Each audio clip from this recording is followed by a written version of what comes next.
This is the largest price drop in new home construction since 2018, and this month, new houses being built are selling for less than pre-existing homes.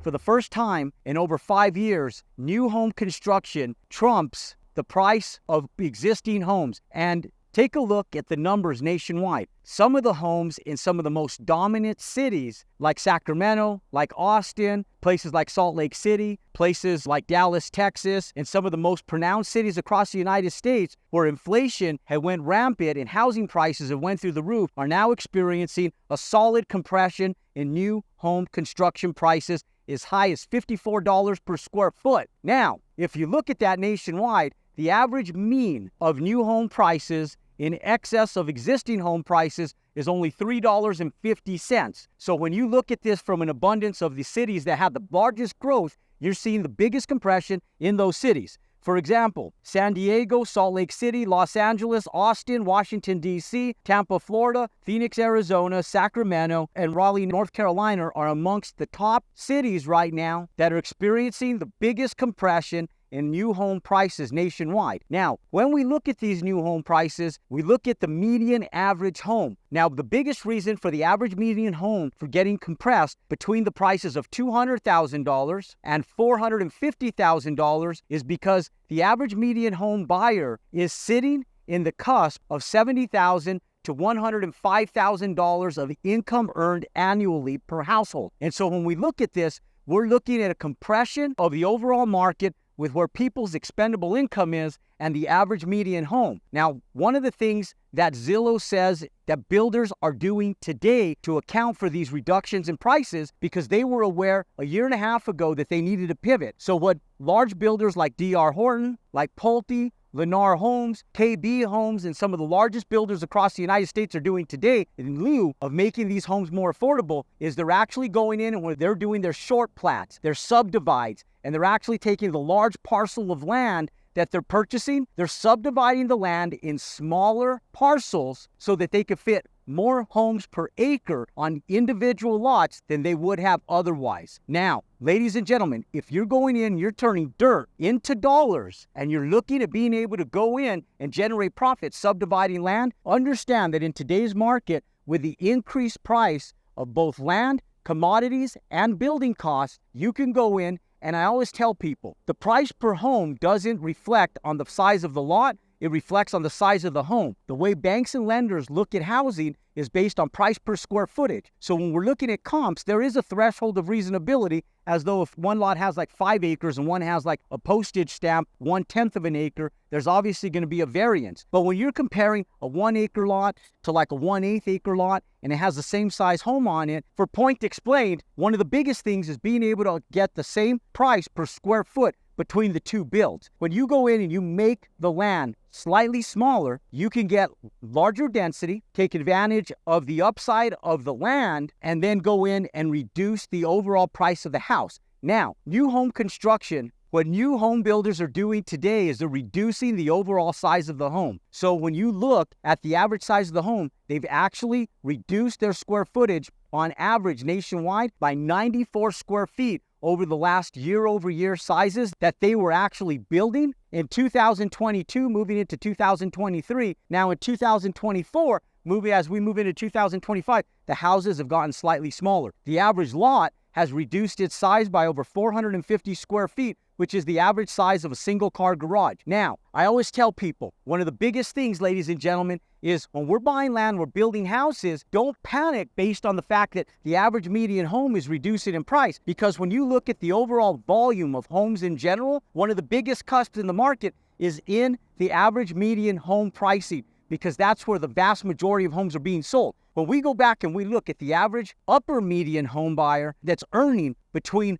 $175,000 to $300,000 or more per year, the average median home price for them actually goes up. So I always tell people, don't focus on the average median home, focus on the upper middle class and give them a home that they need, not what they want. And so in today's market, I'll stand on stage, I'll explain to people, don't build what people want, build what they're in need of, because what they're in need of is what they will buy, not what they want, especially in times where where housing is expensive, the price of land is expensive, commodities are expensive, money and financing is expensive, and overall, they're going to go in and purchase new. Now, they interviewed new home buyers and they asked them, what are the top 3 reasons that you went in and bought a new home versus a pre-existing home? And the number one answer, over 46% of the people that actually bought a new home, was because they wanted a move-in ready product, that it was simple and they could move right in without any renovations needed, no type of home renovation construction,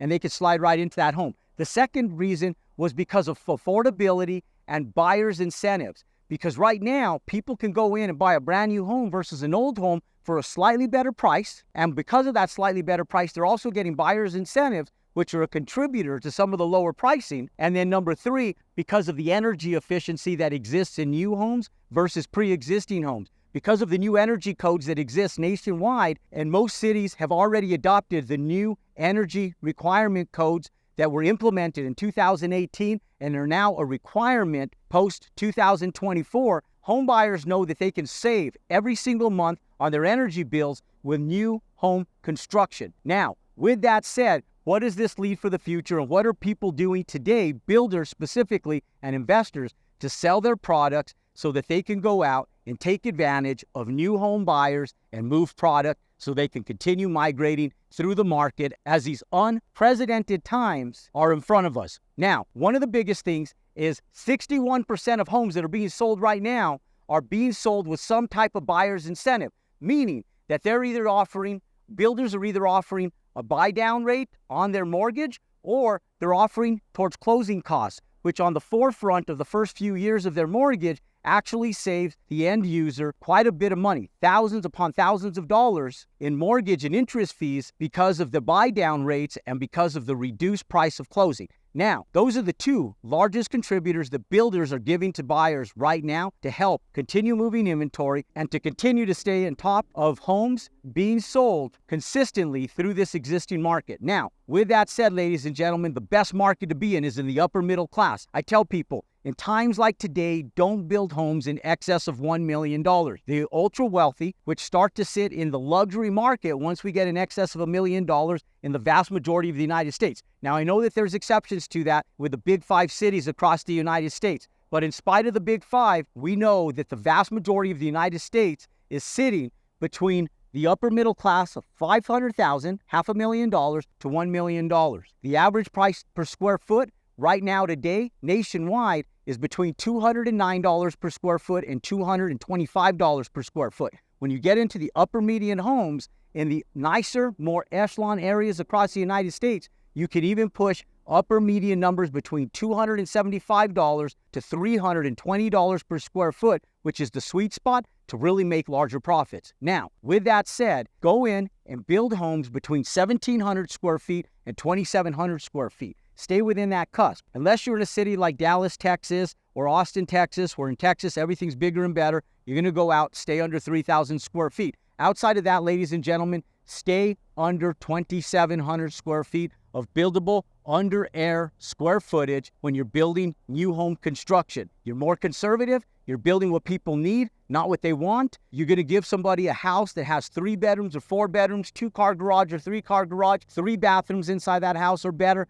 and you're going to give them a product that they're in need of. Maybe it's not what they want as far as the space, but it's what they're buying today. They're reducing their costs. They're putting homes, families, and end users in a product that is selling. Now, investors, listen. If you didn't listen to the vast majority of what is working in today's market, then rewind this video, go back, rewatch, and comment below, #repeat. Comment and let me know your thoughts on the current state of the market, where you think we're going, and what you're doing to migrate through this market and make profits, because it's not a bad time to build and it's not a bad time to sell. It's only a bad time to sit and do absolutely nothing, because in all markets are great markets to profit. It's just how you profit and the product that you're profiting in and the specific nature of what you're doing to profit from. When you implement those strategies, ladies and gentlemen, you pay attention to what the market is in need of, you'll always make lucrative profits. And that's how you continue compounding your success. For more videos and information just like this, pound and subscribe to our YouTube channel, pound that thumbs up button, and I look forward to seeing you